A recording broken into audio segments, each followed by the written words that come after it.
Mahtavaa saada Kuron helpperi meidän Vauras nainen -yhteisöön mukaan. Ja tervetuloa haastatteluun, Ringa. Kiitos kutsusta, Terhi. Kuron aloitti kansainvälisenä tämmöisenä hoitajarekrytointibisneksenä, mutta sitten siirryitte vajaa 2 vuotta sitten tähän tarjoamaan helpperipalveluja. Niin miten se Kuron sai alkunsa ja mistä se tarve sitten lähti liikkeelle tällä yrityksellä? Eli tosiaan aloitettiin siitä kansainvälisestä hoitajarekrytoinnista ja sitten aika pian meille rupesi tulla lapsiperheiltä erityisesti toiveita tämän tyyppisestä palvelusta. Tarvitaan tämmöistä monipuolista kodinhoidon apua vapaa-ajan ja työn yhdistämiseksi ja siinä arjen sujuvoittamiseksi. Ja lisäksi kollegani Anna ja Tuula olivat asuneet Aasiassa yli 10 vuotta ja siellähän tällainen kotiapukulttuuri on voimakkaampi ja siellä on hyvin tavallista, että perheet hankkivat apua, ulkopuolista apua siihen arkeensa. Niin se lähti oikeastaan 2 syystä, eli toisaalta asiakkaiden tarpeista ja sitten siitä, että kollegoillani oli hyvä malli siellä Aasiassa asuessaan tästä. No, Kuron on 3 naisen yritys, eli teitä on useampikin naisia, että et ole yksin tässä tosiaan tekemässä, että upea homma, että teitä on jo näin monta tässä alussa, ja työntekijätkin on toistaiseksi kaikki naisia, eikö niin? Niin miten sä koet tämmöisen yrityskulttuurin ja päätöksenteon teidän välillä? Mä ajattelen, että meidän kulttuuri perustuu inhimillisyydelle, luottamukselle ja avoimuudelle. Eli meillä on matala hierarkia meidän yrityksessä ja sitä myöten myös nopea päätöksentekoprosessi. No, miten käytätkö sä itse näitä palveluja, tai kun te olette nyt kuitenkin yrittäjiä, niin miten omassa elämässäni käytätkö?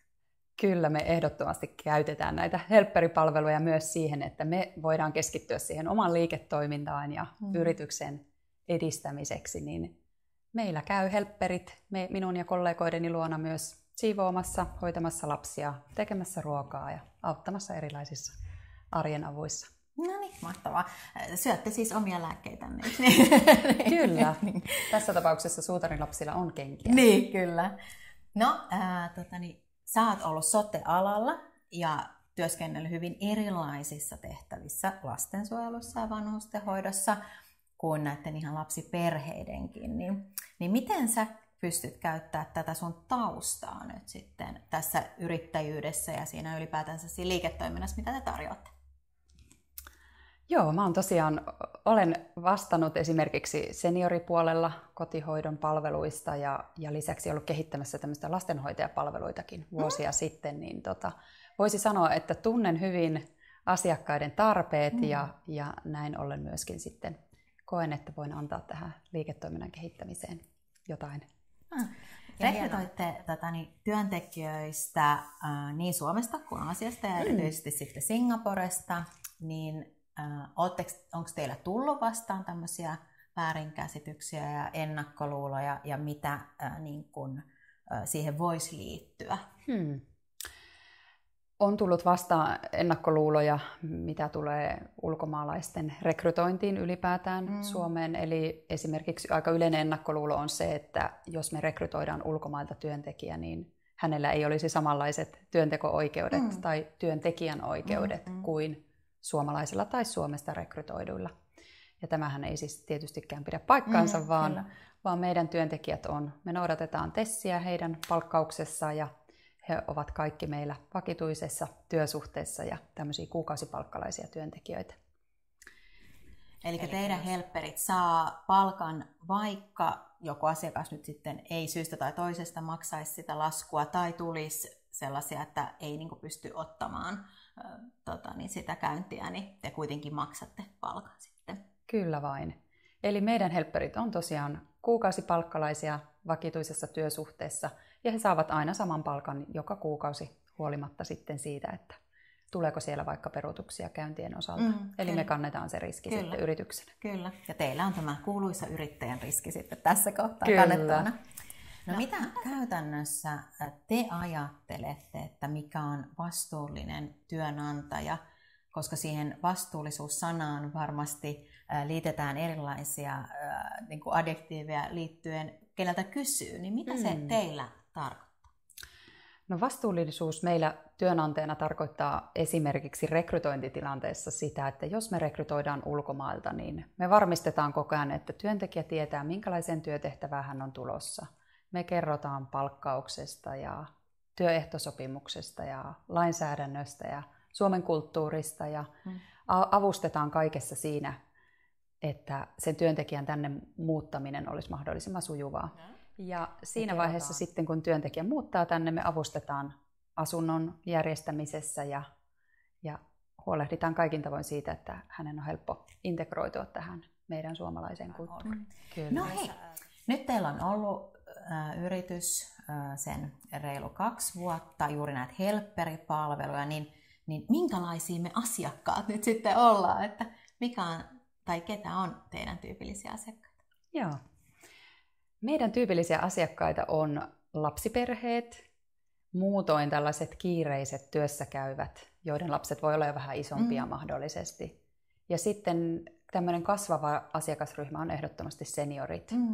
Ja yleensä sanoisin vielä, että kohtalaisen hyväkuntoiset seniorit, jotka aloittaa meidän tyyppisistä kotiapupalveluista. Joo.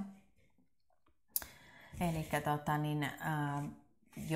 jos miettii nyt tätä Suomen tilannetta, että on paljon työssäkäyviä, vaikka mitä keski-ikäisiä, ja sitten kuitenkin omat vanhemmat,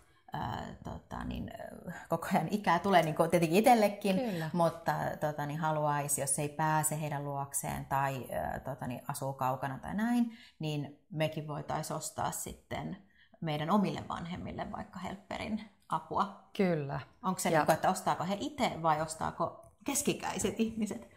Senioriasiakkaiden tapauksessa sanoisin, että useimmiten ostopäätöksen tekee juuri lapset, ehkä keski-ikäiset lapset. Juuri niin kuin me, koska siellä on se oma ja sitten on ne omat vanhemmat. Niin se.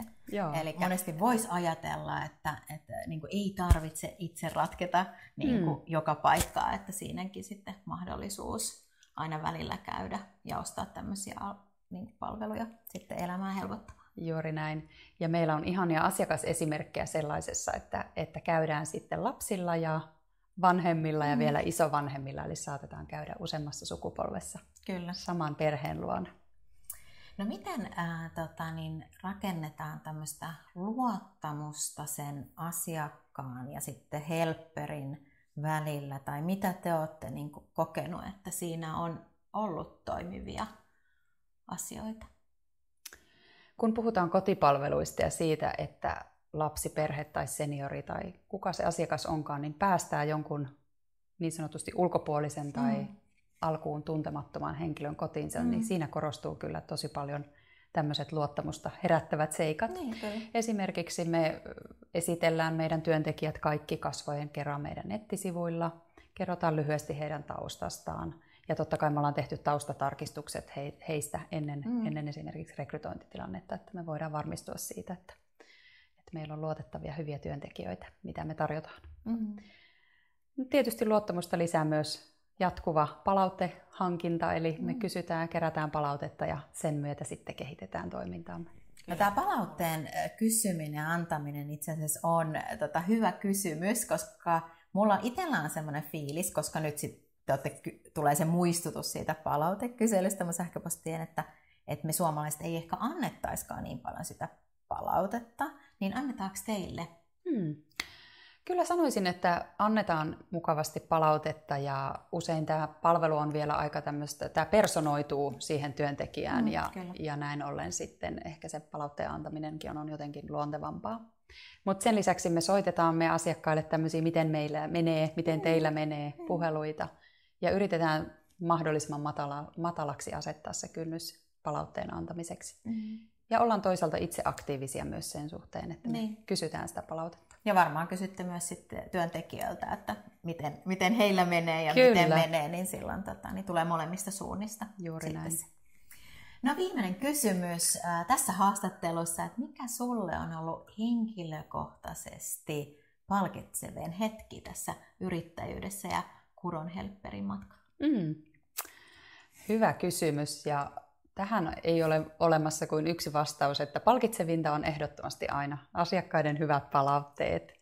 Ja sitten toisaalta kyllä mä iloitsen aina jokaisesta uudesta työntekijän rekrytoinnista. Se tarkoittaa sitä, että meidän palvelulle on tarvetta, kysyntää, ja sitten toisaalta me saadaan uusia ihania, mahtavia työntekijöitä lisää joukkoomme. Niin, ja te pystytte tarjoamaan työtä sille ihmiselle, niin se on jo tosi iso juttu, että niin kun on lähtenyt itse yrittäjäksi, sitten on lähtenyt vielä työnantajayrittäjäksi, ja siitä kuitenkin se hyvä leviää näiden työntekijöille ja heidän perheellensä, niin se on jo iso asia. Ja tietenkin mun elämä helpottuu. Mä olen hyvin onnellinen siitä, että te olette lähteneet yrittäjiksi ja luotte ja olette tässä, niin kuin mahdollistatte tämän palvelun. Ihana kuulla, ja kiitos, että olet asiakkaanamme. Kiitos. Hyvä.